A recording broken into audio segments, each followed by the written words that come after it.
Learning how to play the snare drum, we're going to start from the very beginning, the very basics. So before you even play a note on your drum, you need to know how to set up the drum and how you're going to need to stand while playing it. So today I'm using a drum pad and a music stand. The process will be the same whether you're using a regular snare drum or a drum pad like I am right now. You want it to be about the height that feels natural if you were doing something with your hands out in front of you where they fall naturally. So like I am right now, my hands are relaxed. The snare drum's at the level where my arms and hands fall naturally to make it easier to play. As far as stance goes, my shoulders are right over my feet. I'm centered in front of the snare drum. My arms, like I said earlier, they fall naturally like if I was doing something like holding a pan over the stove, just where my arms are slightly bent, they naturally rest. I am relaxed, but I'm tall and I am ready to play.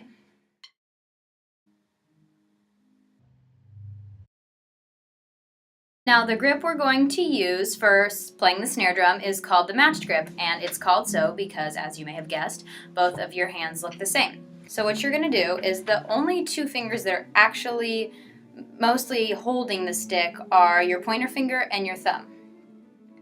So they hold the stick, and your other three fingers sort of wrap around gently, but they don't do much of the holding. And although they don't do much of the holding, you want to make sure to keep them curled around the stick, relaxed, but don't let them fly around. You want to make sure your pointer finger is wrapped around the stick and not sticking up like this. On the left hand, same thing. You want to hold the sticks between a third and a fourth of the way up. The stick will look something like this.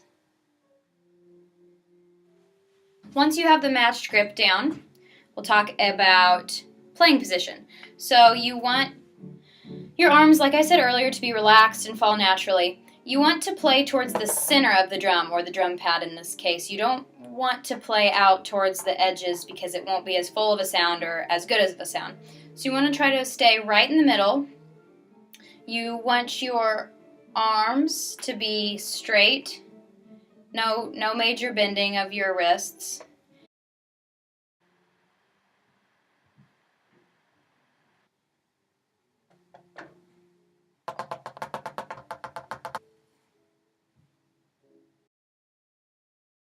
So today we're going to learn two basic stroke types. First, we're going to learn the rebound stroke, which is probably the most basic and maybe the most common stroke that we'll use as snare drummers. So the rebound stroke, as its name would suggest, means that when you hit the drum, the stick comes back up to its original position. You want to make sure these strokes are even. You want to make sure that as soon as the stick hits the drum, it comes right back up to where it was. You also want to make sure that you're using your wrist to hit the drum as opposed to your whole arm. So we hit the drum using our wrist, and it comes right back up to where it is. The rebound stroke can vary in size and volume. You can have rebound strokes up here, or rebound strokes down here. It simply means that when you hit the drum, the stick immediately rebounds off the head of the drum back to where it was.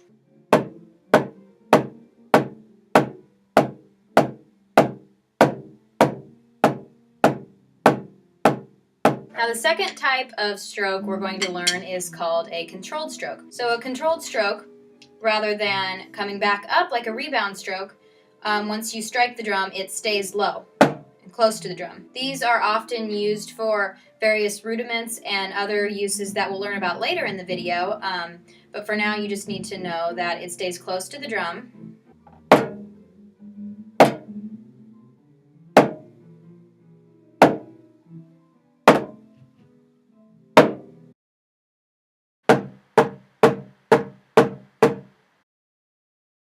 So now that we've gotten past the basics, we can put some of those into context now, and though the fundamentals are very important, now we can learn some more exciting things. So first we're going to learn about a flam, which uses both of the stroke types that we just learned about. So a flam, for those of you who are musicians of other instruments, you can think of it like a grace note, but with no pitch. Or for those of you who maybe aren't musicians, you can think of it as a little note and a big note.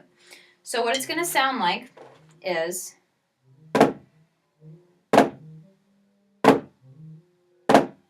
So you're going to start with one of your sticks a lot closer to the drum than the other one, because the one closer to the drum is going to be your rebound stroke, while your other stick is going to do your controlled stroke. So we'll single out just a single flam. So what it looks like is, so what you're doing is just a rebound stroke, straight into a controlled stroke. So I'll do that again. And you want to make sure that they're very distinct notes. Though they're very close together, we want to make sure we're hearing two very separate notes in there. Now, once you've learned how to do that clear and you feel comfortable, we can do what is called alternating flams. So once you do one flam, you leave your stick close to the drum to be prepared for the next flam.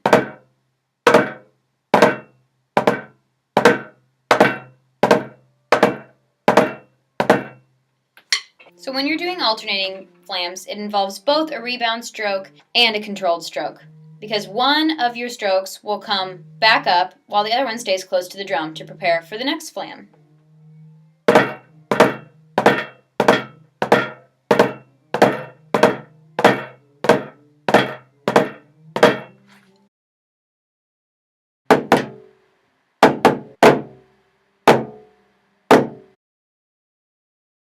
Now we're going to learn what's called a double stroke roll. In a double stroke roll, as the name again suggests, you're going to hit the drum twice with each stroke.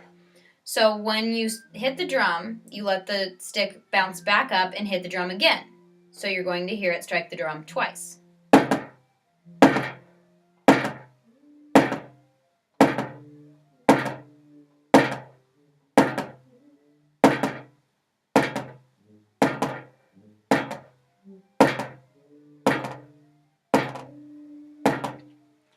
So in order to do that, what you want to do is you want to hold the stick a little bit tighter with your index finger and your thumb.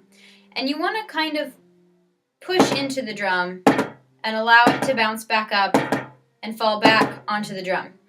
Now you might find your other three fingers coming up off the stick a little bit, and normally you don't want to allow that to happen, but if it happens a little bit here, it's okay because you really want to focus on the index and the thumb here. You want to make sure they're even. The sounds are even. You want to make sure that you can distinctly hear both is the main thing you want to get from this. So once you know how to do a double stroke, you can do something such as a 5-stroke roll. So to get 5 strokes, you could do a double stroke on both hands and then a single stroke. So 2 double strokes plus a single would be 2, 2, and 1. So that would be 5. So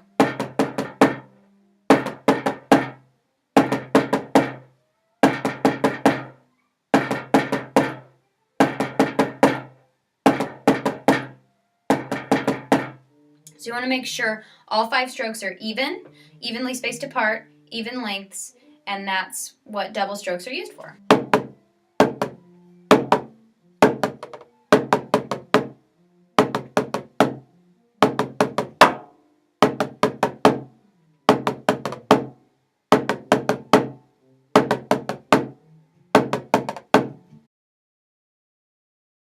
So now we're going to learn a different kind of roll called a buzz roll. So a buzz roll is often used in concert band settings as opposed to the double stroke roll we just learned is often used in more of a marching band type setting.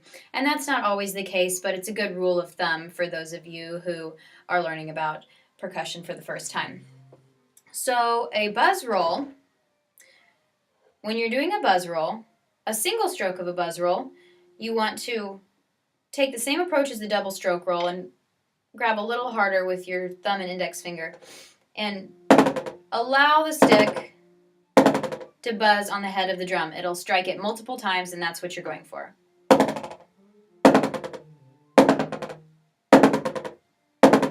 And in order to do a buzz roll, you just do multiple strokes of those in a row. You get the buzz strokes good and clear and are able to do those confidently, you can start trying to do the buzz roll by doing multiple of those strokes in a row.